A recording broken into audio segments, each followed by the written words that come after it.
سيد الأنبياء والمرسلين وعلى آله وأصحابه أجمعين. أما بعد، أعوذ بالله من الشيطان الرجيم. بسم الله الرحمن الرحيم. ومن يعمل مثقال ذرة خيرا يره ومن يعمل مثقال ذرة شرا يره. وقال تعالى في شأن حبيبه: إن الله وملائكته يصلون على النبي يا أيها الذين آمنوا صلوا عليه وسلموا تسليما. اللهم صل على سيدنا محمد وآله وأصحابه عدد ما في الله صلاة دائمة مدى الحياة. بزرگان محترم، عزیزان ملت اسلامیہ،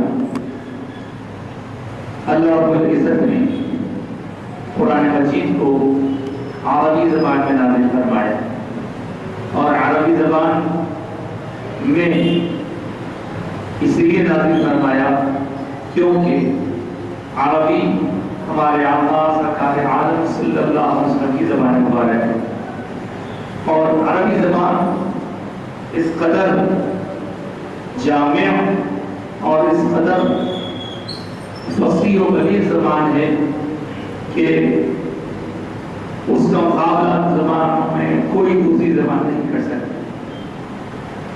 میں آپ کی خدمت میں آگے بات یہ رکھوں کہ عربی زبان کے بعض ایسے الفاظ ہیں جن کا متبادل، جن کا الٹرنیٹ دوسری زبانوں میں ملنا مشکل ہوتا ہے۔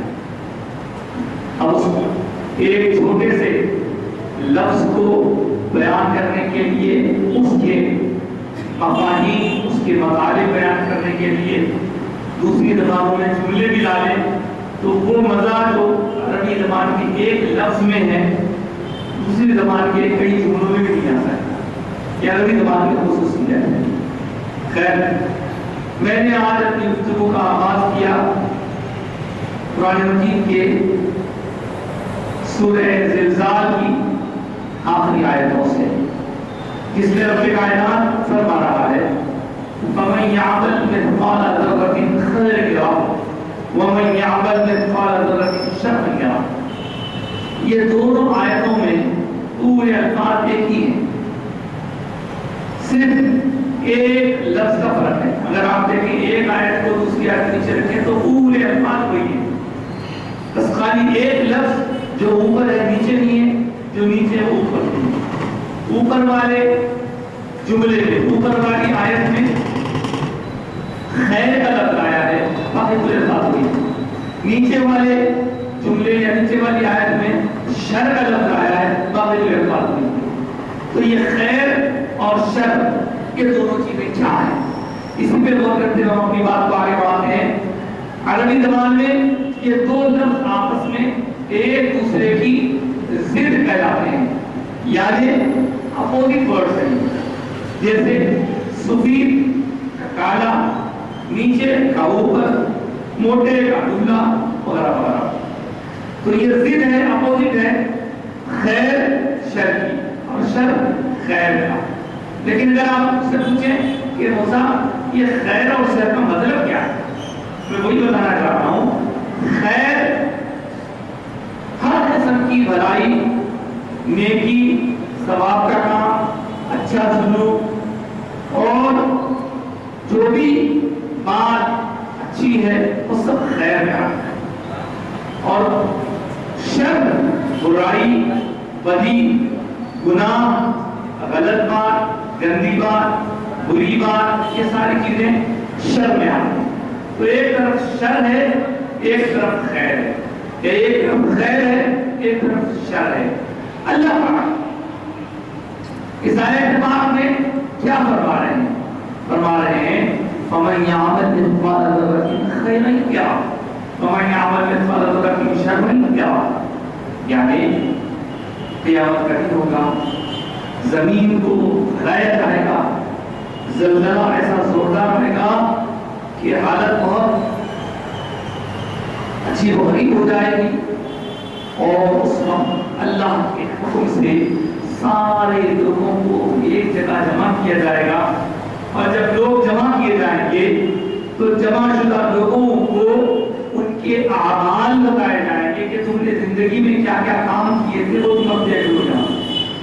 اور جو اعمال ان کو بتائے جائیں گے ان اعمال کی بس دو ہی قسمیں ہوں گی. ان دو قسموں کو یہاں بیان کیا گیا. اعمال کی دو ہی قسمیں ہوں گی. ایک قسم خیر والے اعمال, دوسری قسم شر والے اعمال. خیر والے اعمال چاہے وہ جتنے ہی چھوٹے کیوں نہ ہو وہاں دے دیں. شر برائی چاہے وہ چھوٹی سی چھوٹی برائی کیوں نہ ہو وہ وہاں ٹکرائے. تو ہم کو ان آیات کے ذریعے یہ پیغام ملا کہ برائی ہو یا نیکی ہو, چھوٹی برائی بھی چھوٹی برائی ہے, بڑی ہو تو بھی برائی ہے. اچھائی یا نیکی چھوٹی ہو یا بڑی ہو بس نیکی ہے. ہم کسی برائی کو معمولی کام ہے, چھوٹی موٹی برائی ہے, چھوٹا موٹا گناہ ہے, یہ سمجھ کے اختیار نہ کریں اور کوئی نیکی چھوٹی ہے سمجھ کر چھوڑ نہ دیں. کیا خبر کہ وہ چھوٹی نیکی جس کو ہم نے چھوٹی سمجھ کر چھوڑ دیا وہی چھوٹی چھوٹی نیکیاں مل کر ہمارے لیے نجات کا سبب بن جائے. کیونکہ قطرے قطرے سے دریا بڑھ جاتا ہے. دنیا میں ایک چھوٹا سا قطرہ ہوتا ہے لیکن وہ قطرہ جب بڑھتا جاتا ہے وہ قطروں سے دریا بن جاتا ہے. اسی طرح کسی برائی کو آپ چھوٹی برائی سمجھ کر مت اختیار کیجیے, کیونکہ وہ چھوٹی برائی جو دکھنے میں چھوٹی دکھ رہی ہے وہ ہمارے عذاب کا سبب بن سکتا ہے. لہذا شر اور خیر یہ دو چیزیں, اور ہمارے معاشرے میں ہم جو بھی کام کریں آپ اس کے اچھائیوں کو دیکھیں, اور اگر آپ خیر و شر کو اور اچھے انداز سے سمجھنے کی کوشش کریں تو اس میں آپ نیگیٹو اور پازیٹیو بھی بول سکتے ہیں. نیگیٹو تھنکنگ یہ شر ہے, پازیٹیو تھنکنگ خیر ہے, وغیرہ وغیرہ وغیرہ. اب دیکھیے اعمال کا انحصار, اعمال ڈیپینڈ کس میں ہم کام کرتے ہیں. کوئی کام جو کیا جاتا ہے, آپ نے 2-4 جمعے پہلے سنا تھا کہ اعمال ایمان کے بغیر کام کے لیے بے شک. اب ایمان والا ہونے کے بعد بھی اعمال کا دار و مدار کس چیز پہ ہے؟ اعمال جو ہم کرتے ہیں, عمل جو ہم سے ہوتا ہے وہ خیر ہے یا شر ہے, اس کا فیصلہ کون کرے گا؟ اس کا فیصلہ جو بھی کرے گا وہ یہ دیکھے گا کہ اس کے اندر کرنے والے کی نیت کیا ہے. اس لیے ایک حدیث پاک ہے, مشہور حدیث ہے, بخاری شریف کی پہلی حدیث ہے, انما الاعمال بالنیات. بے شک ہمارے کام جو ہوتے ہیں, ہمارے اعمال, ان کا دار و مدار نیتوں پر ہوتا ہے. اور نیت کیسی ہوگی ویسا اللہ تعالیٰ اس کا ثواب عطا فرمائیں گے. اچھا ہو تو ثواب دیں گے, بری ہو اس کی طرف سے سزا ملے گی. یہاں میں چلتے چلتے ایک واقعہ آپ کو سنا کر چلوں. انما الاعمال بالنیات کی بات آئی ہے, میں نے کسی بزرگ کے تشریحات میں پڑھا ہے. وہ لکھتے ہیں کہ ایک اللہ والے تھے, ان کو اللہ تعالیٰ ایسی باتیں نہیں بتا دیتا تھا بعض جو آپ کو پڑھنا نہیں آتی, تو کہ اللہ والوں کی شان الگ ہوتی. میرے ان کے بعد ایک جھگڑا آیا. جھگڑا یہ آیا کہ ایک صاحب نے مسجد کے سامنے ایک مسجد کے قریب میں ایک بڑا سا کھمبا کاٹ دیا, اور دوسرے صاحب نے آ کر اس کھمبے کو کاٹ دیا. اب دونوں میں جھگڑا ہوا. تو بولے کوئی اللہ والے ان کے پاس جا کے پوچھتے ہیں. جب مجھے جا کے پوچھا گیا کہ صاحب انہوں نے کھمبا کاٹا, میں نے کھمبا کاٹ دیا, اب میرا عمل درست ہے یا تیرا عمل درست ہے؟ تو ان کا درست ہے. انہوں نے غور کیا, غور کر کے کہا کہ دونوں کا عمل درست تھا اور دونوں کو ان کی نیتوں پر ثواب مل گیا. کھمبا کاٹنے والے کو بھی ثواب ملا, کھمبا کاٹنے والے کو بھی ثواب ملا. یہ کیا بات ہو گئی؟ اب جب ان سے تشریح کی گئی, پوچھی گئی, تو کہا میاں تم نے کھمبا کیوں کاٹا؟ تو کہنے لگے حضرت میں نے کھمبا اس لیے کاٹا تھا کہ اس زمانے میں سائیکل موٹر تو تھے نہیں. اس زمانے میں لوگ گھوڑا یا پھر اونٹ یا اور دوسری اپنے سواریوں کے ذریعے آیا کرتے تھے. تو میں نے یہ سوچا کہ مسجد میں آنے والے نمازی کچھ تو مقامی ہوتے ہیں, کچھ دور دور سے آتے ہیں.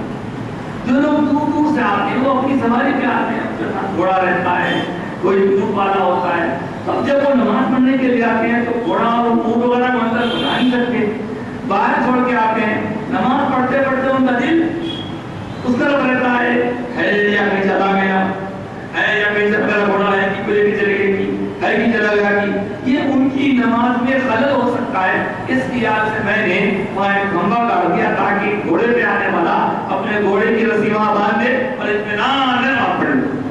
اونٹ میں آنے والا ہے اور اطمینان سے رسی باندھ دے اور اطمینان سے نماز پڑھ لے، اس کے بعد اس کا گھوڑا کہیں جائے گا نہیں، اونٹ کہیں جائے گا نہیں، نماز پڑھ کے آرام سے جا سکے گا۔ کہتے ہیں اس نیت پر اللہ نے تجھے ثواب عطا فرمایا۔ ہم بولے دوسرے والے صاحب بھائی آپ کو کیا ہوا، آپ کیوں کھڑے؟ بولے حضرت ان کو نہیں معلوم، ہمارے محلے میں نماز کو آنے والے کچھ نابینا حضرات کی ہیں لائن جن کو دکھائی نہیں دیتا۔ اب ان لوگوں کو ایک طریقہ معلوم ہوتا ہے، اس طرح سے آ جاتے، جیسے ہی ایک نئی چیز بھی میں آ جائے گی تو وہ ٹھوکر کھا کے گر جائیں گے، میں ان کے خیال سے کو اٹھا گیا۔ بولے تمہاری بھی نیت اچھی ہے تو تم جواب دیں گے۔ کہنے کا مطلب یہ کہ ہمارے اعمال کا تعلق نیتوں میں، ہم کون سے کام کس نیت سے کر رہے ہیں۔ اور آپ کو کیا بتاؤں، نیتوں کی بات آئی تو سرکار کو ورشہ بھی سنا کرنے چاہ رہی ہے تو حضور نے فرمایا کہ اگر کوئی خوشدلی کے ساتھ، نیک نیتی کے ساتھ اپنے والد کے یا والدہ کے چہرے پر محبت کی نگاہ ڈالتا ہے تو اللہ تعالیٰ اسے مقبول حج کا معاملہ پڑا۔ پوچھنے والے نے پوچھا کہ حضور والدین کے چہرے پر محبت سے نظر ڈالنا یہ دین تمام میں ایک نہیں کئی مرتبہ ہوتا ہے۔ کوئی بندہ ایک ہی مرتبہ تو والد کو نہیں دیکھتا کہ دین دے گا، اللہ کو ایک ہی مرتبہ تو نہیں دیکھتا، دن میں کئی مرتبہ ہوتا ہے۔ کیا کئی مرتبہ آج کا ثواب ملے گا؟ ارشاد فرمایا اللہ کی رحمت بہت بڑی ہے، اگر وہ چاہے تو جتنی مرتبہ محبت سے لوگ گے اتنی مرتبہ تمہیں آج کا ثواب ملتا جائے گا۔ نیت ہو ساری زمین کے بعد میں آخر کی طرف آ رہا ہوں، اپنی گفتگو کو سمیٹ رہا ہوں۔ حال ہی میں میرے ایک دوست نے، شاید یہاں سے نماز کے دعا آیا کرتے ہیں، ایک میسج بھیجا انہوں نے، شاید ان کے پاس کہیں سے میسج آ گیا، انہوں نے میرے پاس فارورڈ کر دیا۔ اس میسج میں انہوں نے لکھا تھا کہ نیو ایئر سیلیبریشن یہود و نصارہ کا طریقہ ہے۔ تو کچھ اس کے بعد انہوں نے ایک حدیث کوٹ کی، کہا کہ اللہ کے رسول کا ارشاد ہے جس نے جس قوم کا طریقہ اختیار کیا اس کا حشر اسی کے ساتھ ہوگا۔ اور کیا آپ چاہیں گے کہ آپ کا حشر ان کے ساتھ ہو؟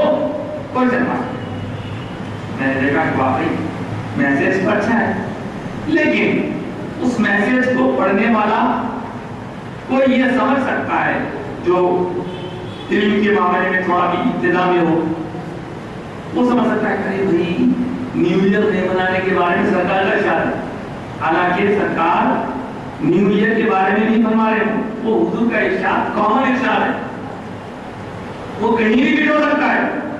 ٹھیک ہے نیو ایئر منانا غلط ہے، وہ بات صحیح ہے، لیکن مجھے معلوم ہے کہ جس موصوف نے میرے پاس وہ میسج بھیجا ان کو میں نے واپس میسج کیا، لیکن شاید نہیں پہنچ پایا۔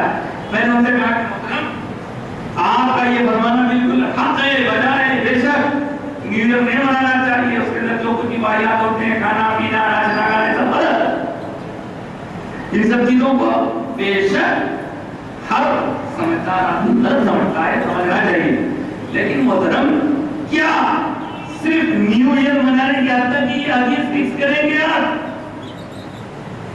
آپ روزانہ صبح ہوتے ہی اپنی داڑھی مونڈتے ہیں؟ یہ داڑھی کا مونڈنا اللہ کے رسول کے ارشاد کی روشنی میں، بلکہ حضور نے تو کھلا فرمایا کہ مونچھیں ترشاؤ اور داڑیاں بڑھاؤ اور نصاریوں اور غیر مسلموں کا خلاف کرو۔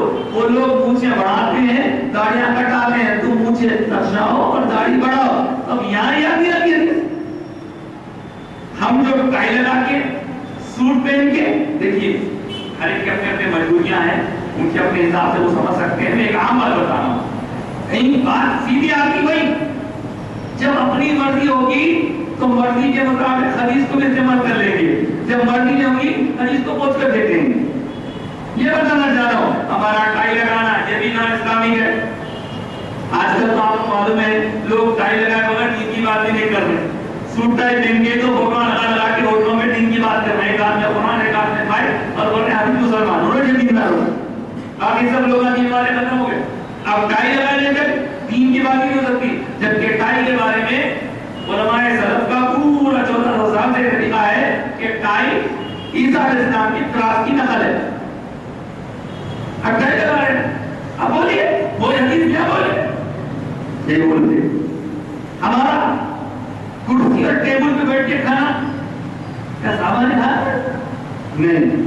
ہمارا پینٹ شرٹ پہننا میں یہ سب نہیں توڑ یہ بول رہا ہوں.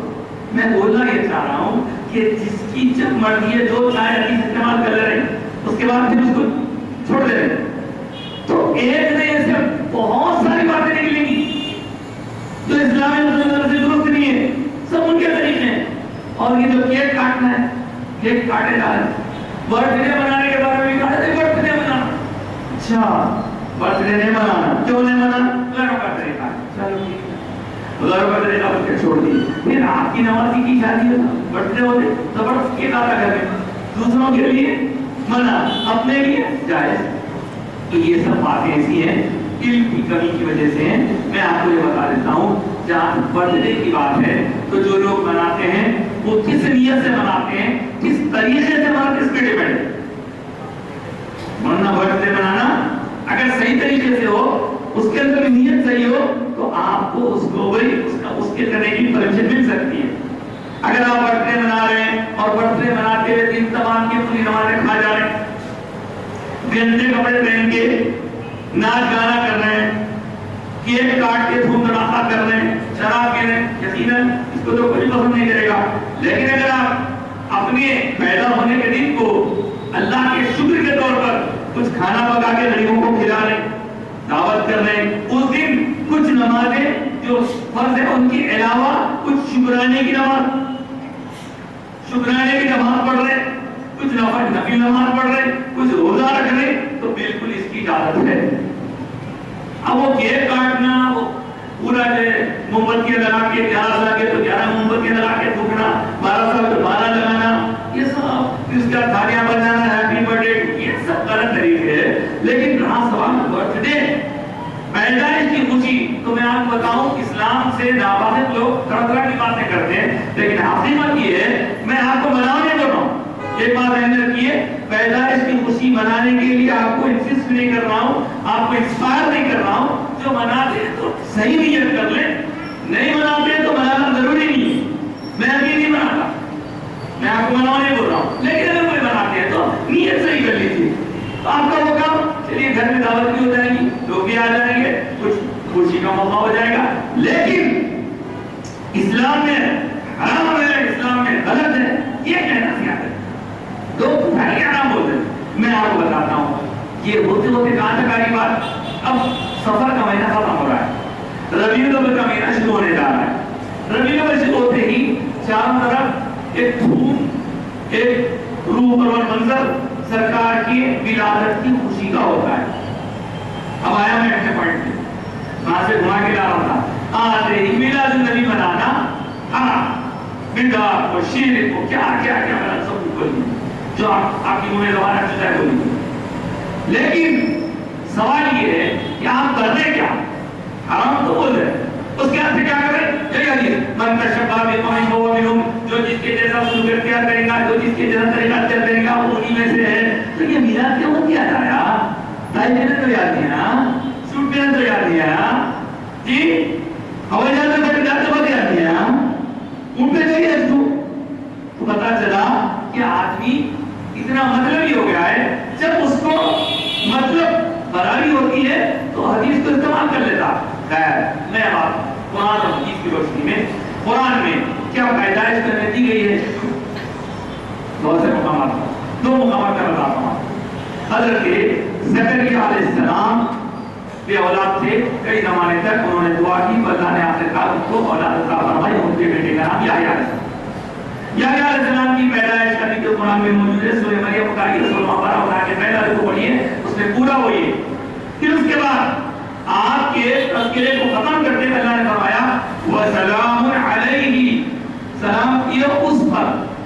کیا یاد یوم ولیدا، جب وہ پیدا ہوا تو پتا چل رہا کہ پیدائش کرنے کے قرآن میں ہے یوم ولیدا و یوم یموت و یوم یبعث حیا، سلامتی ہے پیدائش کے دن اور ان کے گزر جانے کے دن اور اس دن جب کہ وہ دوبارہ اٹھائے جائیں گے. اسی طرح حضرت عیسیٰ علیہ السلام کے والدہ حاملہ ہوئی، وہ ذکر، حاملہ ہو کر پریشانی، وہ ذکر، وہاں جا کے پورا جو ہے لوگوں کے درمیان سے ایک مقام پر جا کے رہ گئی، اللہ نے ان کو کیا فرمایا، پورا ذکر، پھر وہ پیدا ہو گئے، پورا ذکر. تو آپ دیکھیے یحییٰ علیہ السلام کا ذکر قرآن میں ہے الحمدللہ، عیسیٰ علیہ السلام کا ذکر قرآن میں ہے الحمدللہ. اور ان سے جب پوچھا گیا کہ یہ کیا ہے، کیا بچے بنائے، تو آپ نے کہا کہ انی عبداللہ، میں اللہ کا بندہ ہوں. اور پھر اس کے بعد السلام علیہ، اور مجھ پر سلامتی اور اللہ کی یوم ولدت، جب میں پیدا ہوں. ولدت بتانا چاہ رہا ہوں پیدائش کی اہمیت ہے، اس کو اگر آپ شکر کے طور پر منانا چاہیں تو آپ کو اس سے کوئی منع نہیں کر سکتا. بڑے بڑے لوگوں کی منع نہیں ہے، آپ بناتے بات ہے، لیکن بہت جگہ ہاؤ ٹو سیلیبریٹ، یہ ہے سوال، آپ کیسا مناتے ہیں بہت دن. اگر آپ شکرانے کے طور پر ٹھیک، شکر کرنے کے لیے وقت مقرر جب چاہے جیسا شکر ادا کیجیے. اور آئیے یہ تو قرآن کی آیتیں سن لیا. اس کے بعد میلاد سے روکنے والوں کے لیے نہایت ادب سے ہے کہ جب اللہ کے رسول صلی اللہ علیہ وسلم دین کے دن کے متعلق سوال کرنے پر ارشاد فرماتے ہیں تو آپ ہر سال سنتے ہیں. حضور سے پوچھا کہ حضور یہ ہر دن معمولہ کیوں رکھتے ہیں؟ حضور نے فرمایا فیہ ولدت، اس دن میں پیدا ہوا. معلوم ہوا کہ حضور اپنی سالگرہ، اپنی پیدائش کی خوشی ہر سال نہیں، ہر ہفتہ منایا، ہر پیر کو مناتے تھے. تو لوگوں کو چھوڑیے، جس چیز کی بنیاد قرآن حدیث میں ہے بے شک بنا سکتے ہیں. تو میں آپ کو جاتے جاتے ایک میسج دوں گا، ایک کڑوی گولی دوں گا، برداشت کر لیجیے. کڑوی گولی وہ یہ ہے کہ میلاد اب کس کی چھوڑی ہے، ہمارے سے ہمارے سرکار کے، تو سرکار کی میلاد کے بارے میں اب 3 گروپ ہو گئے ہیں. ایک گروپ اتنا کٹر کے منانا حرام ہے، وہ بدعت ہے، وہ شرک ہے. وہ ایک گروپ ایسا ہے جو ایسا منا رہا ہے جیسا کہ ان کے گھر میں شادی ہو رہی. شادی میں بھی ایسا نہیں کرنا چاہیے. دیکھیے آپ کی نیت پہ ڈیپینڈ ہے. میلاد کیوں منا رہے ہیں آپ میلاد اس لیے منا رہے ہیں تاکہ شیطان کو خوش کریں تو آپ کا میلاد منانا کوئی کام کریں. اگر آپ میلاد اس لیے منا رہے ہیں تاکہ پٹاخے بنانے والی کمپنی کو فائدہ ہو تو آپ کو کوئی فائدہ نہیں.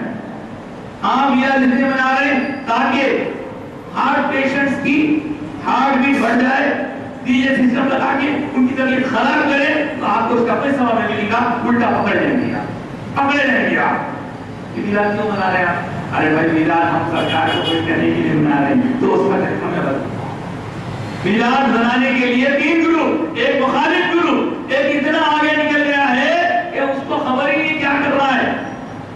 کچرے کنڈیوں کو صاف کر کے مدینہ بنا رہے ہیں وہاں پہ جی، پھر کعبۃ اللہ بنا رہے ہیں. پھر وہ بن کے دیکھنے کے بعد، وہ دیکھنے کی کیفیت الگ ہے، دیکھنے کے بعد اس کو توڑ موڑ کے کچرے کی گاڑی میں ڈال کے لے جاتے ہیں. یہ دیکھا ہوں اپنے آنکھوں سے. پھر جن علاقوں میں وہ بڑے بڑے ماڈلز بنائے جاتے ہیں مدینے کے، کعبے کے، وہ بنانے والے کتنا پیسہ خرچ کرتے ہیں؟ ان کے پیسہ کہاں سے آتا؟ حلال کا رہتا، حرام کا رہتا. پہلے بولتے آپ لوگ کڑوی گولی دے رہا ہوں، میری گولی کڑوی ہے، یہ گولی سمجھیے، کیپسول سمجھیے، انجیکشن سمجھیے، کچھ بھی سمجھیے، کڑوی گولی دے رہا ہوں، کچھ بھی سمجھ جائیے.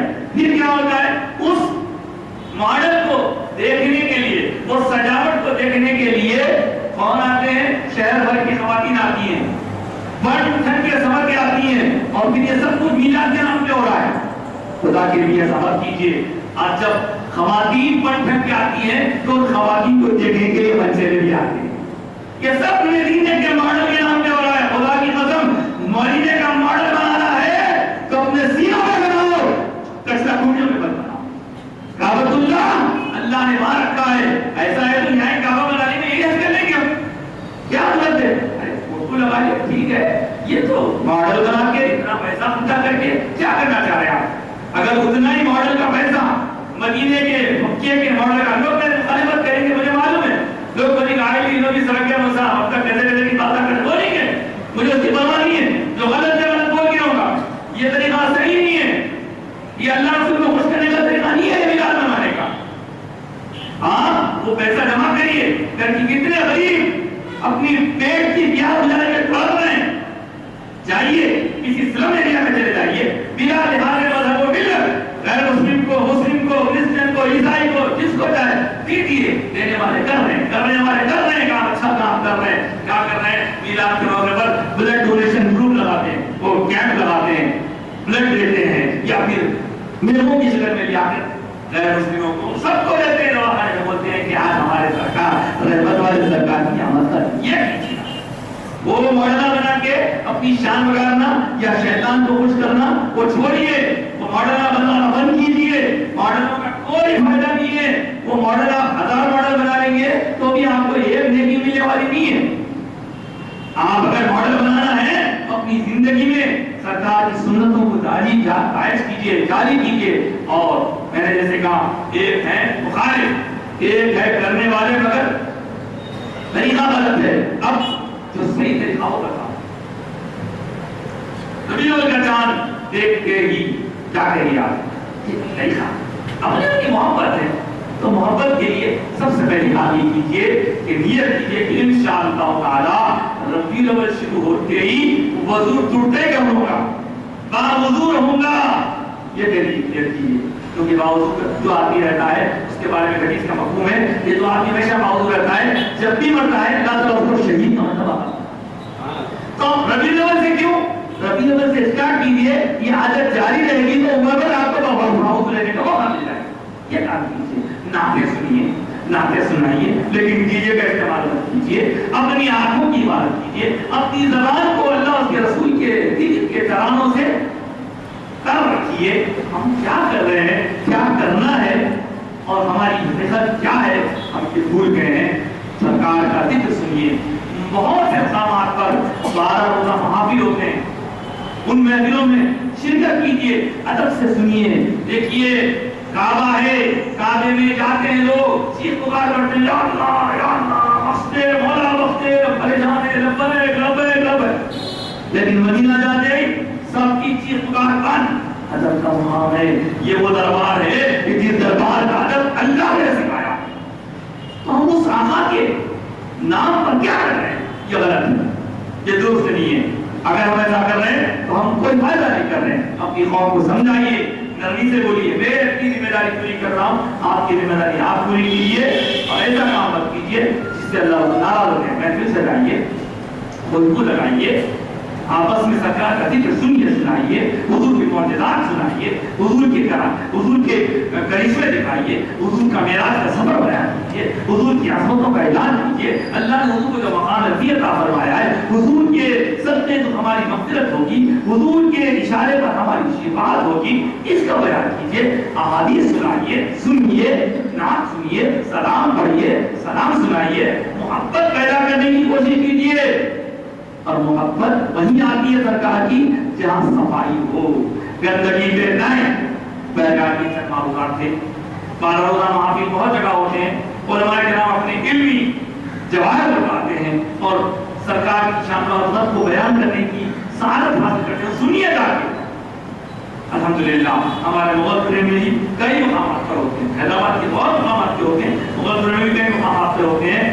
چورستے کی مسجد پہ ہوتا ہے, ادھر آگے جائیے, ادھر جائیے, ادھر جائیے. اور الحمدللہ اس مسجد کو یہ شرف ہے کہ بہت سالوں سے ہم پاکستان سے یہاں پہ بھی الحمدللہ ہمارا روزہ محافل ہوتے ہیں. ہر روز زیادہ نہیں, عشاء کے بعد دیکھیں آپ کو دیر تک بٹھائیں گے, نہیں, ہر روز مغرب کی نماز کے بعد عشاء کبھی کبھی دیر سے ہو جاتی ہے. کسی عالم دین کو دعوت دی جاتی ہے, وہ آتے ہیں, حضور کی عظمت کے کسی پہلو پر خطاب فرماتے ہیں, سیرت کے کسی عنوان پر خطاب کرتے ہیں. آپ اپنے احباب کے ساتھ آئیے. یہ طریقہ ہے میلاد منانے کا.